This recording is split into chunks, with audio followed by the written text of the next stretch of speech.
Hi, welcome back. So in this video, we're going to talk a little bit about functions and the local variables. So just to review, we were working with this function called total cost. It takes two pass-by-value arguments, an integer and a double, and returns a double. Here we're going to have values because they're pass-by-value arguments. This whole function call right here is an expression that returns a double value because the return type is double. It will return a double, and that double will be assigned to our variable called bill. Number and price need to have values to be passed to the function. Once they're passed to the function, this function has the on the function definition, it's called formal parameters. Number one will get declared and assigned whatever value number had, and price one will get declared whatever value price had. And then we will use these variables locally inside the function and then return the result. So I was going to run the debugger, but if I use the functions F10 and F11, it messes with my video. So I'm just going to click on here to do it. So we're going to start the debugger. And I like to have you can do a lot of things with the debugger, but for me, I just want to have, right now, I'm just going to have open the local variables. So I am here in my main function. This is the first instruction in my main function. So although I have stuff above here, that's the purpose of C and C++, is that it starts executing at the first instruction in the main function. And these are the local variables in my main function. For some reason, bill and price have some values, but those are not the values that I want for my to use. So I'm going to go here and step over and step over. I can't hit the function, it'll stop my recording. So now I'm at this point where I need to enter a number. So how many items did I purchase? I purchased 15. I gotta step one more time. All right, I did not purchase that many. I purchased 15. So now you will see that the value here, number, has been changed to 15. And keep going. I have to put the price.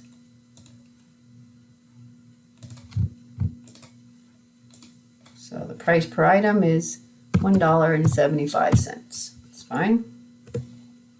So now I have my $1.75. I have 15 items. I do not have the bill because it has not been calculated yet.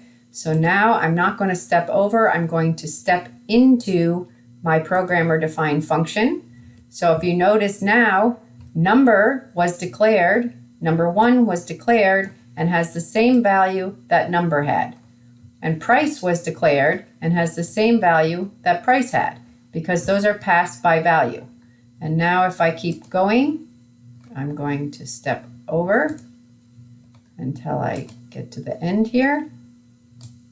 Those variables have been declared. So subtotal got declared, tax rate got declared and assigned a value. That's why it's red and made a change. And now I'm going to step over again. It's going to do the calculation. So it multiplied the price times the number of items. And you can see that these variables, number one, price one, subtotal, and tax rate, are local to the total cost function. And then when I return back, now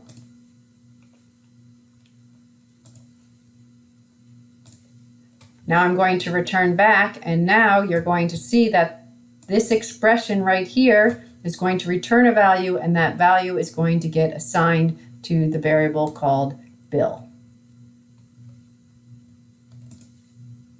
And now that value got changed. So it's very interesting. Usually you can hit the F10 and F11, but since I'm recording, they're also connected to my recording, and I stopped my video on accident. But and you can watch down here, and you can, if you want to try to find if you're having issues, you can also hit the watch and put the name of a variable in here. So if you have a loop that's an infinite loop, or if your calculations are incorrect, it's very nice to type in here the name of a variable that you want to watch and see what's happening. So those are just some of the reasons you would use the debugger, but I like to demonstrate it like this to demonstrate and reiterate the concept of local variables. And to stop the debugger, you can just hit stop debugging, or you can rebuild it. Like go here, if you build it again, it'll stop. So, all right, so let's go back to our notes here. So we already talked about procedural abstraction, and it's just a concept that you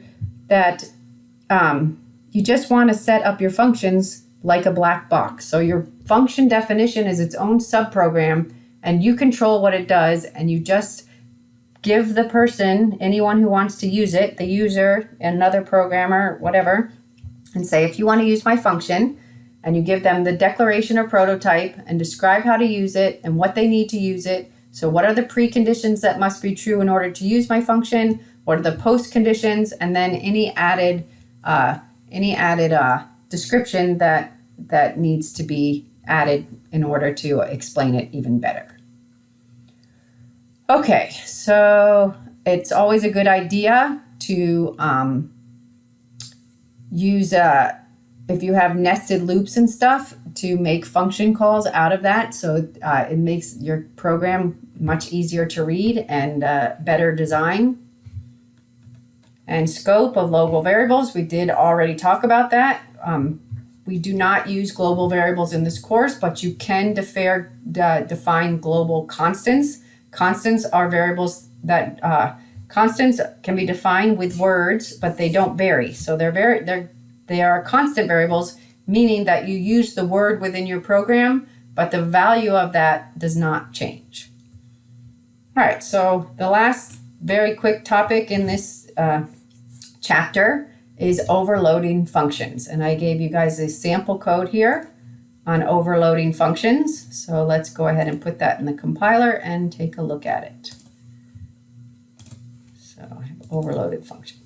So in C and C++, you have the ability to use overloaded functions. Overloaded functions are functions in which they have the same name, but you can use the same function with different formal parameters. So this is a function called average, but this function allows, I can use this average, this AVG function, with 4 numbers and calculate the average, or I could use it with 3 numbers and calculate the average. Now, of course, as the programmer, I have to implement the different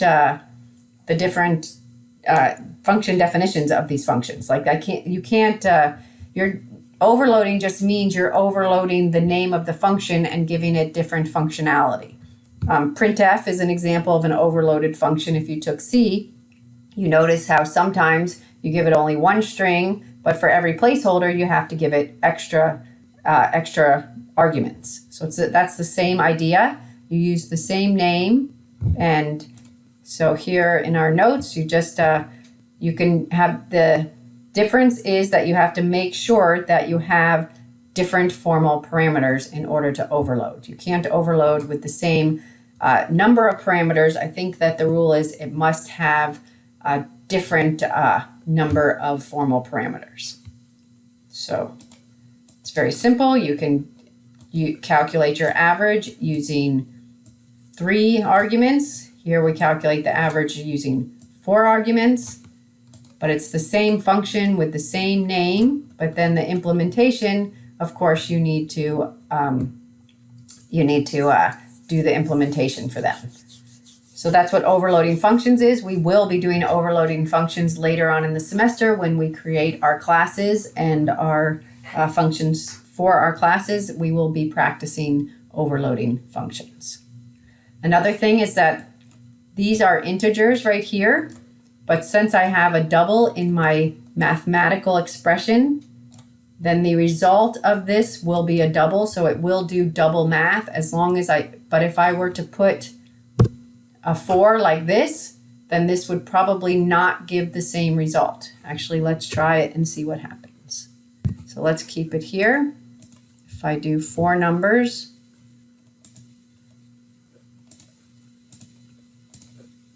so enter 4 numbers, 10, 3, 5, 7. So the average of 4 is 6.25. So I did 10, 3, 5, and 7. So let's see what happens if I change this to. And this is what I want you to do when you guys are working on your reading through this stuff. Get an idea and try something. 10, 3, 4, and 7. Yeah, see, it did integer. It actually did integer math.